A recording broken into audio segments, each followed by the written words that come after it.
Super Empire Strikes Back, the butchering of the movie at the end of the game is unforgivable.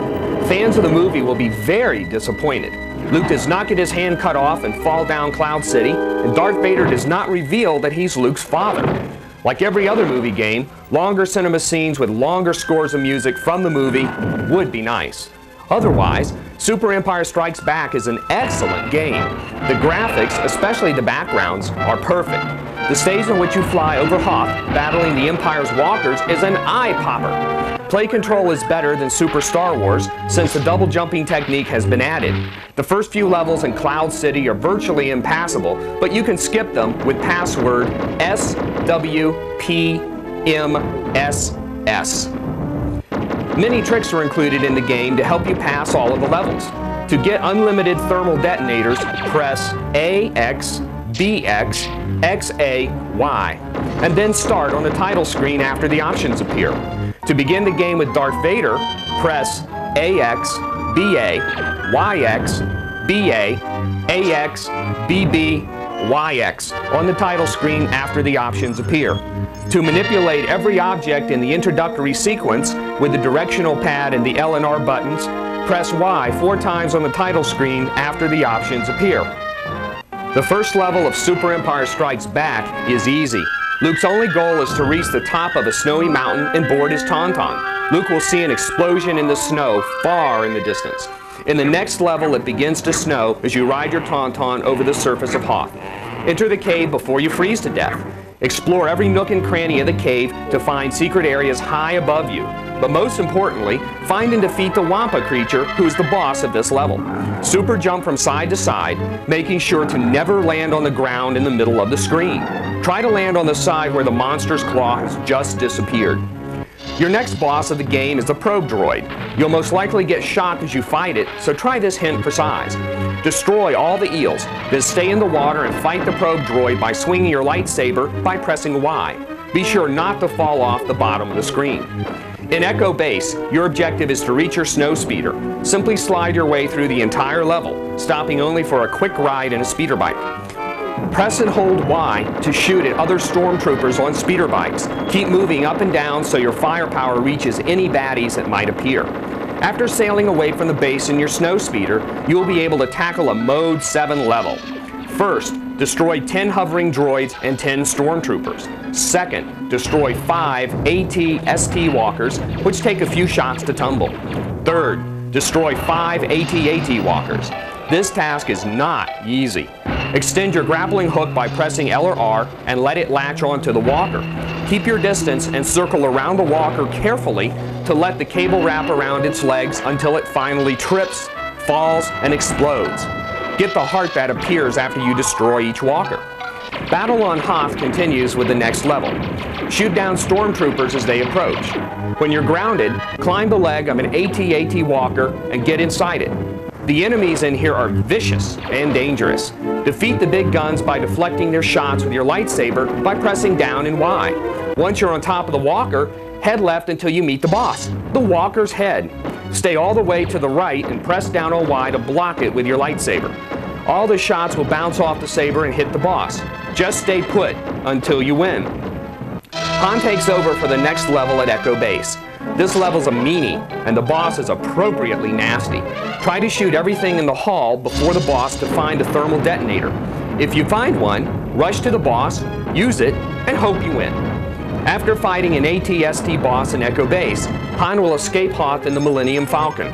TIE fighters will chase you through the asteroid field, so your objective in this level is to shoot them. Try to maneuver them to your gun sights by motioning diagonally to confuse them, and then slaughter them. The next section of the game takes place on Dagobah, home of Jedi Master Yoda. Immediately drop off the platform you find yourself on at the beginning of the level. At the bottom of the left area, jump around to find the hidden elevation force power. Proceed through the rest of the area in search of R2-D2. Once you find the curious little fellow, find Yoda next. He will teach you the Force. Your performance in the next level will affect the rest of the game. Be sure to use elevation force power to float to the top of the screen and fly right to obtain several new and valuable force powers. You'll know when to start flying when you see a waterfall feeding a pond where no land is in sight. The boss of Dagobah is extremely close. When you reach him, super jump over him repeatedly while taking care never to touch or land near his brown claw mouth. Use the health force power whenever necessary. Next, Luke takes the back burner for a while as Han arrives in Cloud City. Cloud City is an extremely difficult level, but the scenic route is really nice. Destroy the cloud cars and earn fill-up hearts. Chewie enters the action on the next level. After much weapon fire, he will meet the boss. Defeat it by shooting each part one by one. You'll need to test for each weak spot. When you destroy the Hulk of the boss, the control unit will attack next. After you defeat this wimp, you'll find a lost C-3PO. Moving right along, Han can defeat the carbon freezing unit by planting himself in the lower right corner and shooting upward. Han may have to move around in the beginning, but victory should come easy anyway. Darth Vader will finally come into play after this battle, as well as Boba Fett. Ground this jetpack freak by staying in one spot, preferably somewhere to the left, and shooting upward. Get the trail of the hearts that he leaves, and then prepare for battle with the Slave One ship.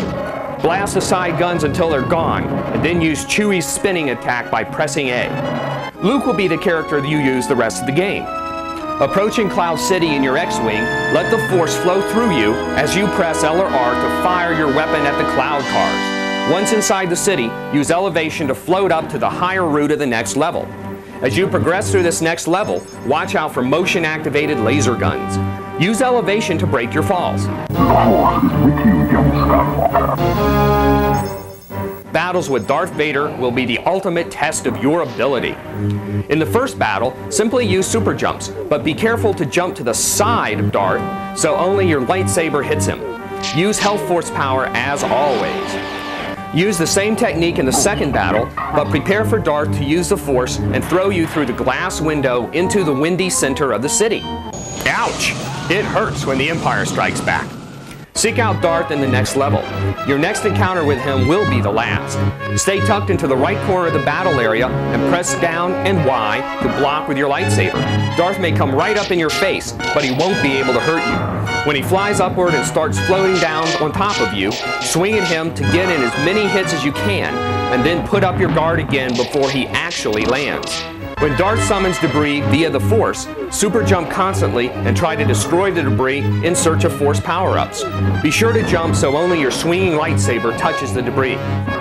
Use health power whenever your energy is low and heal yourself before you get any visible Force power-ups. Darth's final attack method is to summon debris while jumping around and swinging at you. Super jump over him non-stop until he calls it quits. Don't wait on using your health power until only the last drop of your energy is left. That's too risky.